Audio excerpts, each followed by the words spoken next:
अस्सलाम वालेकुम। ये इंतकाली हरारत यानी ट्रांसफ़र ऑफ हीट का एक तजुर्बा है। सबसे पहले हमने एक स्टील की स्केल ली है, जिसे हमने नीचे जो है आप देख सकते हैं कि यहाँ पर नीचे मोमबत्ती के छोटे छोटे टुकड़े चस्पा किए हैं और स्केल के एक सिरे को ईंटों के दरमियान फंसाया है और दूसरा सिरे के नज़दीक जो है हमने स्पिरिट लैम्प जला दी है। अब जैसे जैसे स्केल गर्म होती चली जाती है, देखेंगे कि भाई इसके हरारत का इंतकाल या हरारत किस तरह मुंतकिल होती है। आप देख सकते हैं कि पहला जो टुकड़ा था वो पिघल चुका है, यानी जिस तरफ आग लगी है, जहाँ से स्केल को गर्म किया जा रहा है, उसके करीब जो टुकड़ा था मोमबत्ती का वो पिघल चुका है। अब देखें धीरे धीरे हरारत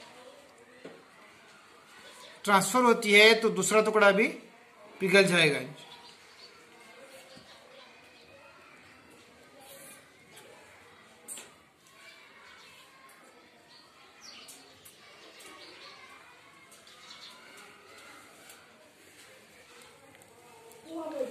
अब आप देख सकते हैं कि दूसरा सिरा भी पिघल चुका है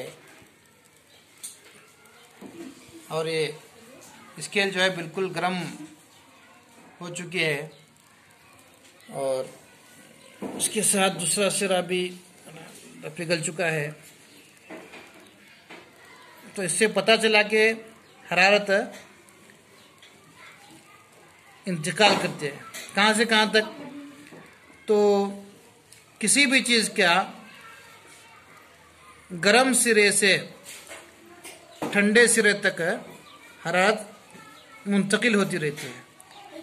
चूँकि हम इस तरफ जो है स्पिरिट लैम्प रखे हुए हैं, गर्म हो रही है, तो स्पिरिट लैम्प के सिरे से लेकर एक सिरा जो है हम ईंटों में फंसाए हैं, तो बाएं से या गर्म सिरे से लेकर ठंडे सिरे तक जो है वो हरारत मुंतकिल होती रहती है। इसको ईसाल कहते हैं या कंडक्शन कहते हैं।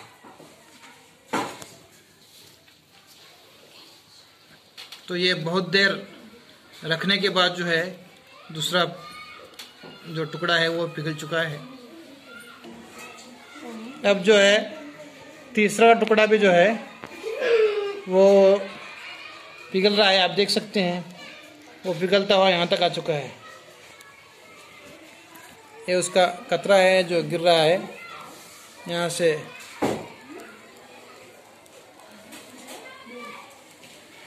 देखिए आप, ये भी धीरे धीरे पिघल रहा है।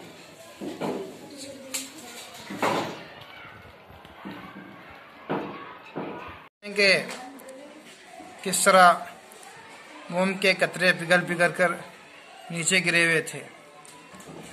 अंधेरे में नज़र नहीं आया, अब साफ नज़र आ रहा है कि वो यकसां फासले पर जो है इस तरह हम चिपकाए थे, उसी फासले पर गिरे हुए हैं।